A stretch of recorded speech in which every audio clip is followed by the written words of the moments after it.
Haleluya, haleluya, haleluya. Selamat datang dalam program kita Melangkah Pasti.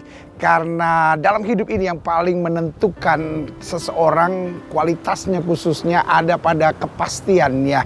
Karena tantangan selalu ada, masalah selalu ada. Tetapi pertanyaannya, apakah kita hadapi dengan keraguan atau kita hadapi dengan iman? Alkitab berkata segala sesuatu yang kita kerjakan tanpa iman adalah dosa. Artinya apa? Artinya apapun yang kita kerjakan, kita harus melangkah dalam kepastian. Apapun yang kita putuskan dalam hidup ini adalah keputusan. Karena keputusan ada dua yang kita bisa ambil, yaitu keputusan yang benar atau keputusan yang salah. Nah, saudaraku yang kasih dalam Tuhan, keraguan menciptakan banyak persoalan. Contohnya misalnya orang nyebrang di jalan, banyak tabrakan terjadi. Kenapa? Karena ragu, karena bimbang. Nah, saudaraku yang kasih dalam Tuhan, kita perlu punya kepastian dalam kehidupan ini. Dan memang waktu kita ngambil keputusan ada dua, keputusan itu benar atau keputusan itu tidak benar, atau keputusan itu baik atau keputusan itu tidak baik. Nah, saudaraku yang kasih dalam Tuhan, selalu saya bilang keputusan yang baik itu adalah awal dari kemajuan yang dahsyat. Tapi keputusan yang tidak baik atau kurang baik, jadikan itu sebagai pelajaran yang berharga. Sehingga saudaraku yang kasih dalam Tuhan, intinya dalam hidup ini tetap apapun yang terjadi, kita harus melangkah dengan kepastian. Dan khususnya kalau kita sudah berdoa, khususnya kalau kita sudah serahkan kepada Tuhan, khususnya kalau kita sudah biarkan Roh Kudus membimbing hidup kita, apalagi yang harus kita khawatir. Ingat, life doesn't need to be perfect. Hidup tidak selamanya harus sempurna. Tetapi saudaraku yang kasih dalam Tuhan, kalau kita melangkah dengan kepastian, kita tahu ada kekuatan Tuhan, ada pembelaan Tuhan, ada maksud Tuhan, dan ada mujizat Tuhan. Haleluya. Mungkin saudara berkata, pendeta sedang di mana itu? Saudaraku yang kasih dalam Tuhan, saya sedang ada di daerah Jimbaran, dan khususnya saya sedang ada di The Sky, saudara. Dan ini dari sini pemandangan sangat luar biasa. Saya tidak habis-habisnya mengagumi karya Tuhan. Hanya dengan melihat batu-batu besar, hanya dengan melihat pantai dan ombak dari pemandangan di The Sky ini, saudara gue yang kasih dalam Tuhan, saya cuma bisa bilang, how great thou art. Tuhan, engkau adalah Allah yang dahsyat dan luar biasa. Saudara gue yang kasih dalam Tuhan, saya ada di tempat ini dalam kesempatan pernikahan putri kami, Sela. Dan saudara gue yang kasih dalam Tuhan, bersyukur pada Tuhan kita dapat cuaca yang baik, dan bersyukur pada Tuhan kita dapat menghantar anak putri kami satu-satunya untuk masuk dalam pernikahan. Karena saya punya 3 anak, lalu 1 putri dan 2 putra. Dan saudaraku yang kasih dalam Tuhan, buat saya sebagai ayah menggandeng putri satu-satunya untuk masuk dalam pernikahan memang tidak mudah. Apalagi ketika mereka meminta berkat di saat selesai pemberkatan nikah. Saudaraku yang kasih dalam Tuhan, sesuatu yang sulit buat orang tua. Tetapi saudaraku yang kasih dalam Tuhan, saya jadi ingat apa yang Alkitab berkata, karena begitu besar kasih Allah ke dunia ini, Ia telah mengaruniakan anak yang tunggal. Untuk melepaskan putri saya menikah saja sudah berat, ya kan? Melepaskan anak menikah itu berat, apatah lagi melepaskan untuk mati. Saudaraku yang kasih dalam Tuhan, Yesus mati buat kita dengan kasih yang luar biasa. Itu sebabnya kita punya kepastian yang luar biasa. Kenapa? Karena kematian Kristus adalah jaminan kepastian keselamatan kita. Nah, saudaraku yang kasih dalam Tuhan, izinkan saya dari tempat ini karena masih dalam suasana pemberkatan nikah dari anak saya. Karena itu izinkan saya membagikan buat setiap pemirsa sekalian tentang unsur-unsur pernikahan. Dan saya mencatatnya sebagai ada 8 unsur kebahagiaan pernikahan. Kita mau sama-sama lihat dalam Kidung Agung pasal 3 ayat 11. Kidung Agung pasal 3 ayat 11 bilang begini, putri-putri Sion, keluarlah dan tengoklah Raja Salomo dengan mahkota yang dikenakan kepadanya oleh ibunya pada hari pernikahannya, pada hari kesukaan hatinya. Lihat, hari pernikahan adalah hari kesukaan. Nah, saudaraku yang kasih dalam Tuhan, yang saya khawatirkan ada banyak orang hari pernikahan hari kesukaan, tetapi hari-hari dalam pernikahan tersebut menjadi hari kedukaan, ya kan? Jadi pas hari pernikahan itu sorga, tetapi menjalani pernikahan seringkali dijalani sebagai neraka. Nah, saudaraku yang kasih dalam Tuhan, seringkali orang berkata, kalau kamu mau lihat sorga, lihatlah rumah tanggamu. Kalau kamu mau lihat neraka, lihat juga rumah tanggamu. Nah, saudaraku yang kasih dalam Tuhan, doa saya setiap pemirsa melangkah pasti ini menjadi orang-orang yang mengalami sorga. Lalu mungkin saudara berkata, tetapi rumah tangga saya bukan sorga pendeta, banyak penderitaannya. Nah, saya perhatikan begini. Pada awalnya Tuhan merencanakan pernikahan sebagai jawaban dari permasalahan kekosongan dan kesendirian manusia. Ingat, Tuhan sendiri yang menatap Adam dan berkata, tidak baik kalau manusia itu seorang diri saja. Berarti pernikahan adalah ide terbaik Allah sebagai jawaban Allah untuk kekosongan, kesepian, kesendirian, ketidakberdayaan manusia. Karena itu Tuhan melihat Adam dan berkata, tidak baik kalau manusia itu seorang diri saja. Aku akan menjadikan penolong. Makanya saya ulangi sekali lagi, dari awalnya Tuhan merencanakan pernikahan sebagai jawaban dari permasalahan kekosongan dan kesendirian manusia.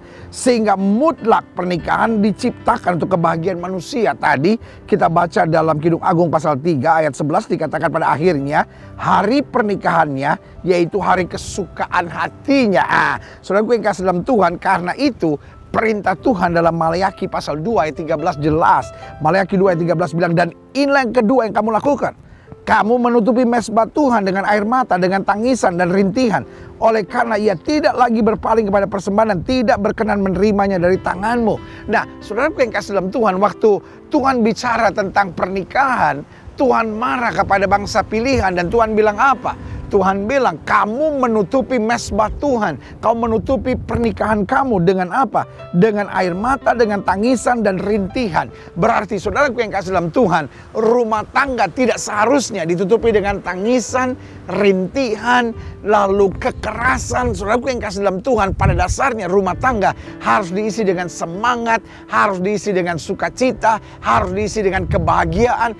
Maka di dalamnya Tuhan sendiri akan memerintahkan berkatnya. Haleluya. Saudara yang kasih dalam Tuhan, buat saya adalah kebanggaan dan kebahagiaan tersendiri menyaksikan putri kami ada dalam pernikahan. Dan saudara yang kasih dalam Tuhan, saya mengenang masa-masa pernikahan kami sebagai suami istri, dan saya pelajari sungguh kalau kita libatkan Tuhan di dalamnya, kita biarkan Roh Kudus membimbing pernikahan kita, kita biarkan firman Tuhan menjadi dasar pernikahan kita. Saya nggak bilang nggak ada masalah, tetapi yang saya bilang kita punya kepastian di balik setiap masalah.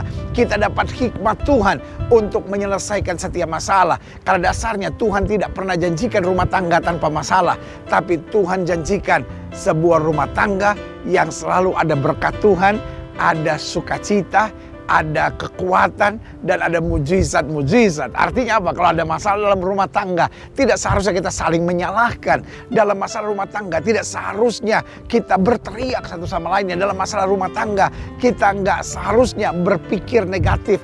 Kayaknya rumah tangga saya udah nggak bisa dipertahankan. Tetapi dalam setiap masalah rumah tangga, kita ingat Roma 8 ayat 28. Allah turut bekerja dalam segala perkara untuk mendatangkan kebaikan. Haleluya. Nah, karena itu saya pelajari ada beberapa hal penting di sini, ya kan? Meskipun dari pihak Allah dia telah menganugerahkan segala-galanya, namun ada unsur-unsur penting dalam kebahagiaan rumah tangga yang harus kita penuhi. Kadang-kadang kita pikir begini, kok Tuhan izinkan ya masalah rumah tangga saya begitu berat untuk saya lalui. Sekali lagi saya ulangi, Tuhan kehendaki keluarga yang penuh berkat. Tuhan persiapkan segala-galanya. Ingat di Taman Eden, God Himself. Ingat waktu Tuhan menciptakan langit dan bumi, Tuhan hanya pakai firman.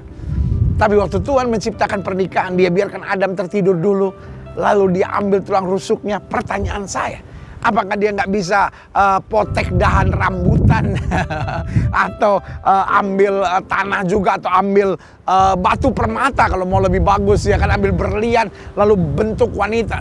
No, Tuhan butuh tulang rusuk. Tuhan siap quote unquote bekerja keras. Tuhan siap bekerja apa saja untuk persiapan kebahagiaan pernikahan manusia.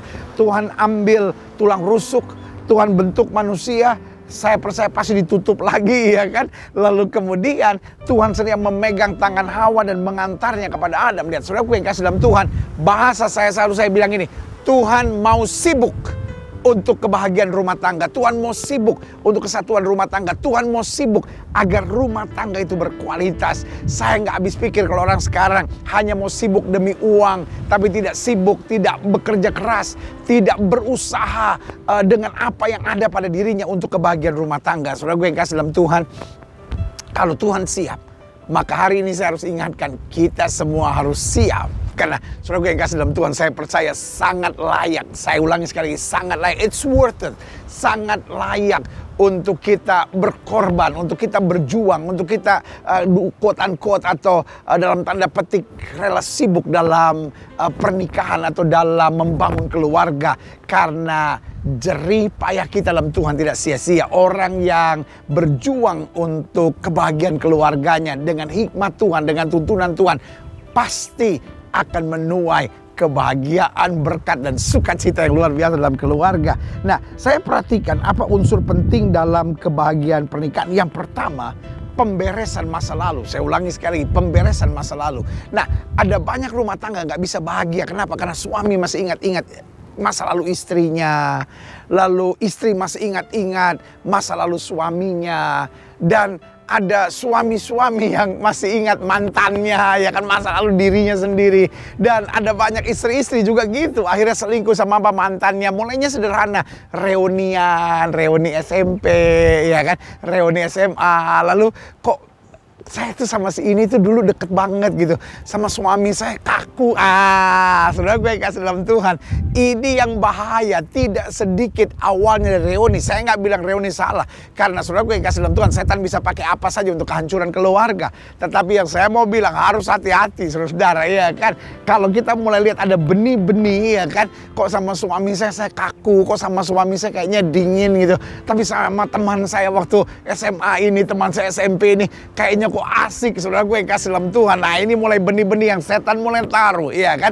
Karena itu selalu saya bilang bahwa unsur penting kebahagiaan keluarga justru dimulai dari pemberesan masa lalu. Karena itu Paulus bilang apa? Aku melupakan apa yang ada di belakangku dan mengarahkan diri kepada apa yang ada di hadapanku. Berarti saudara gue yang kasih dalam Tuhan, sekali lagi saya hanya mau ingatkan buat saudara, unsur penting pernikahan yang pertama adalah pemberesan masa lalu. Yang kedua saya pelajari unsur penting pernikahan, yaitu karakter dan sifat-sifat. Yaitu apa? Saudara gue yang kasih dalam Tuhan, setiap orang punya karakter, setiap orang punya sifat. Ingat, selalu saya bilang, seorang menikah seringkali dimulai dari apa? Dari pandangan mata. Tetapi mempertahankannya dengan sifat dan karakter, iya kan. Orang bisa menikah karena aduh cantik banget dia, aduh ganteng banget dia, aduh baik banget dia. Tapi saudaraku yang kasih dalam Tuhan, mempertahankan pernikahan harus dengan sifat dan karakter. Ada banyak orang suaminya ganteng tapi kemudian dia selingkuh, kemudian dia minta cerai, ya kan. Temennya bilang, aduh kan suami lu ganteng. Akhirnya dia jawab apa? Makan tuh ganteng, ya kan.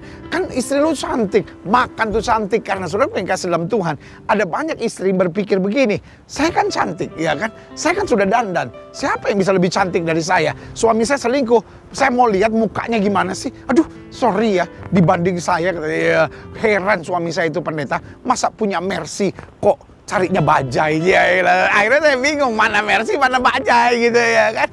Saudaraku yang kasih dalam Tuhan, sebagai hamba Allah, yang saya hanya mau ingatkan buat saudara, dalam pernikahan adalah waktu yang sangat tepat untuk kita saling mengisi, saling menopang, saling membangun, dan pada akhirnya saling mempertajam satu sama lainnya, saling men-shape satu sama lainnya, sehingga apa yang terjadi, rumah tangga makin hari makin kuat, rumah tangga makin hari makin indah, rumah tangga makin hari makin nyaman, dan akhirnya sukacita, berkat, damai akan selalu mengalir dalam keluarga itu. Yang ketiga saya pelajari, apa itu unsur penting dalam kebahagiaan pernikahan, keluarga yang bahagia. Yang ketiga yaitu pandangannya tentang uang. Saudaraku yang kasih dalam Tuhan, ketika pandangan kita tentang uang keliru, makanya Alkitab bilang di akhir zaman akan muncul orang-orang yang menjadikan dirinya hamba uang, ya kan. Ada suami-suami yang merasa, loh kan saya udah kasih uang sama istri saya, berarti istri saya harus begini, harus begini, harus begini. Pak, pernikahan bukan dagang, Pak. Nggak bisa kita bilang karena saya sudah kasih uang sama istri saya, maka dia harus begini, harus begini, harus begini. No.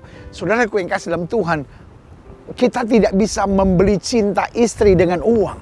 Dan pernikahan, uang itu penting, tapi uang bukan segala-galanya. Saudaraku yang kasih dalam Tuhan, tidak sedikit korupsi terjadi dimulai dari apa? Dari keluarga. Makanya saya bilang, keluarga adalah benteng. Salah satunya benteng dari apa? Dari korupsi, saudara-saudara. Iya dong. Kalau istri bilang sama suaminya, Pak, aku tahu gaji papa berapa. Aku tidak mau ada uang masuk yang adalah uang haram. Saudaraku yang kasih dalam Tuhan, saya tidak bisa bayangkan kalau setiap istri pejabat misalnya, istri pegawai negeri, istri orang-orang penting, istri siapapun yang suaminya bekerja, saudaraku yang kasih dalam Tuhan, lalu punya prinsip yang kuat, Pak, saya tidak mau dan saya tidak rela membiarkan anak-anak kita makan uang haram. Saya tidak rela satu potong barang di rumah ini datang dari uang haram. Pokoknya Pak, uang sederhana tapi di dalamnya ada kebenaran, ada berkat Tuhan, itu luar biasa. Wah, saudaraku yang kasih dalam Tuhan, istri-istri seperti itu adalah istri-istri yang luar biasa. Tetapi banyak korupsi dimulai dari apa? Istri-istri yang serakah. Pak, pokoknya saya butuh ini. Mau halal, haram, haram jadah juga nggak apa-apa. Pokoknya datang. Itu yang saya bilang 3H.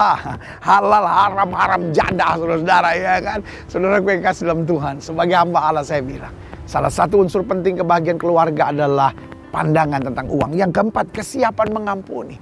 Karena pada dasarnya setiap suami bisa salah. Setiap istri bisa salah. Iya dong, dalam pernikahan bisa salah ngomong, bisa salah ucap, salah pandangan, salah tindakan, salah keputusan, ada banyak salah. Tetapi saudaraku yang kasih dalam Tuhan, yang paling kita harus jaga adalah kalau salah jangan ngotot. Iya dong. Kadang-kadang kalau persoalannya gitu, suami salah ngotot, istri salah ngotot. Kalau udah salah ngotot, wah rumah tangga rusak, saudara-saudara. Nah, yang harus kita buat apa? Kalau salah, minta ampun. Tapi saudaraku yang kasih dalam Tuhan, ketika pasangan kita sudah minta ampun, sudah minta maaf, kita pun harus mengampuni. Meskipun kadang-kala di balik mengampuni, oke sayang, saya ampuni, saya lupakan. Tapi lain kali ke depannya begini ya, lain kali ke depannya begini. Artinya apa? Setiap problem, setiap masalah, jangan dijadikan awal dari sakit hati, kebencian, dan kepahitan. Tapi setiap problem, setiap masalah harusnya adalah awal dari kemajuan pernikahan, peningkatan pernikahan yang lebih baik lagi. Kenapa? Karena setiap masalah adalah satu kita belajar. Setiap masalah adalah saat untuk kita mengkoreksi diri lagi. Waduh, saya masih mesti belajar begini, saya mesti belajar begini, saya mesti belajar begini. Saudaraku yang kasih dalam Tuhan, Alkitab saja bilang Allah itu setia dan adil. Kalau kita mengaku dosa kita, Tuhan akan mengampuni dan menyucikan kita. Berarti saudaraku yang kasih dalam Tuhan, memberi pengampunan apalagi kepada anak, kepada suami, kepada istri, kepada orang tua, kepada mertua, itu adalah awal dari kemuliaan, berkat dan kuasa Tuhan yang luar biasa. Haleluya. Selanjutnya saya pelajari unsur penting dalam pernikahan adalah tuntutan-tuntutan terhadap pasangan. Nah, saudaraku yang kasih dalam Tuhan, kalau kita terbiasa menuntut pasangan saya harus begini, suami saya harus begini, harus begini. Beda antara sharing, memberi arahan, memberi masukan, ngobrol, komunikasi dengan menuntut. Kenapa? Karena kalau kita komunikasi, maka kita membuka ruang untuk hati yang terbuka. Tapi saudaraku yang kasih dalam Tuhan, tuntutan dimulai dengan pokoknya kamu harus begini, pokoknya kamu harus begini. Saudaraku yang kasih dalam Tuhan, pada dasarnya orang ingin diterima apa adanya. Iya kan? Dan memang betul, cinta itu bukan membiarkan orang sebagaimana adanya. Betul, kita menerima orang apa adanya. Cinta juga mengarahkan, cinta juga memberi bimbingan, cinta juga mengangkat, cinta juga membawa pada kemajuan-kemajuan yang luar biasa. Tetapi bukan dengan tuntutan. Saudaraku yang kasih dalam Tuhan, ini yang perlu kita mengerti. Makin banyak pasangan kita dituntut, makin banyak kecewa dan sakit hati. Tapi makin banyak diterima, dibimbing, dikasihi, diarahkan, komunikasi yang positif, komunikasi yang hangat akan mendatangkan perubahan-perubahan yang dahsyat. Haleluya. Nah, selanjutnya saya pelajari, ya kan, unsur penting dalam pernikahan yaitu pandangan kita tentang anak. Nah, karena di sini dulu mulai. Ada keluarga yang punya anak, ada keluarga yang tidak punya anak. Lalu kalau pasangan kita tidak punya anak, terbuktilah oleh riset dokter bahwa dia mandul. Haruskah istri minta cerai karena ingin punya anak? Ketika istri kita ternyata mandul, haruskah kita minta cerai karena kita ingin punya anak? Saudaraku yang kasih dalam Tuhan, tidakkah kita percaya? Satu, masih ada mujizat misalnya. Yang kedua, Allah terus bekerja. Kalau kita nggak diizinkan Tuhan punya anak secara langsung, siapa tahu Tuhan inginkan kita punya anak-anak rohani. Kalau kita nggak bisa punya anak jasmani, minimal kita punya anak rohani. Right? Iya kan? Jadi pandangan tentang anak ini penting. Ada sebagian berkata, loh karena saya dididik keras. Nah ini yang kedua ya, yang punya anak. Tadi saya bicara tentang yang nggak punya anak. Iya kan? Jadi apapun alasannya, perceraian bukan jalan Tuhan. Jangan bilang sama saya, habis nggak punya anak, pendeta. Kenal kita bilang dari satu kesatuan ilahi akan lahir keturunan ilahi. Saudaraku yang kasih dalam Tuhan. Tetapi perceraian bukan jalan dari Tuhan, karena masih ada mujizat. Atau yang kedua, seperti saya bilang, kalau Tuhan tidak memberikan anak jasmani, siapa tahu Tuhan mau kita punya anak jasmani. Iya kan? Tetapi persoalan selanjutnya adalah bagaimana dengan orang-orang yang punya anak. Nah, Ada banyak pandangan lagi. Ada yang pandangan, kalau saya didik keras, saya harus didik anak-anak saya keras. Atau sebaliknya. Ya, Mama Papa nggak pernah marahin saya, kita juga nggak boleh marahin anak dong. Nah, ketika suami istri berbeda pandangan tentang anak, akhirnya ribut, dan akhirnya bisa cerai. Iya kan? Atau misalnya yang kedua, anak datang setelah suami, atau prioritas anak setelah suami, atau prioritas anak setelah istri. Ini juga salah, saudara-saudara. Kenapa?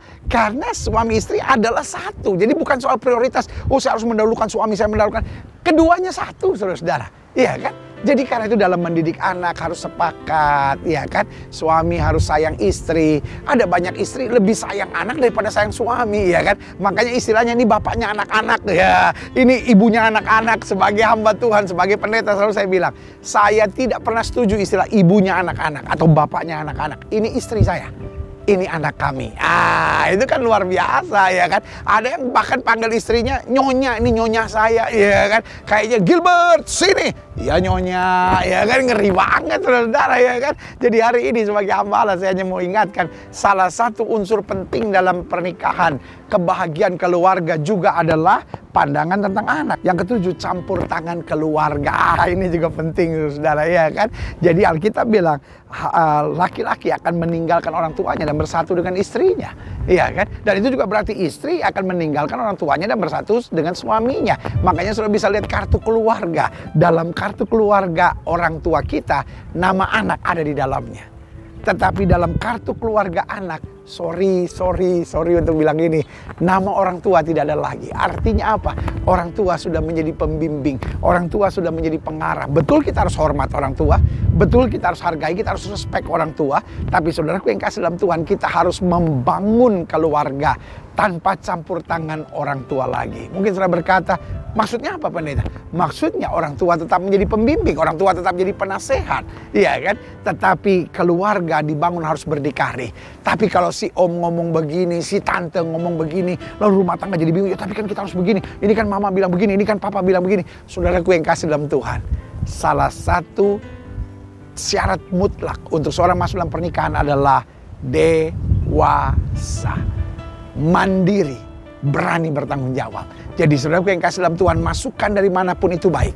Tapi kita harus secara mandiri dan bertanggung jawab membangun keluarga. Memberi masukan, memberi tuntunan itu baik. Tetapi tidak lagi ikut campur di dalamnya. Selanjutnya yang ke-8 saya pelajari, sikap kita dalam menghadapi masalah. Jangan cepat putus asa.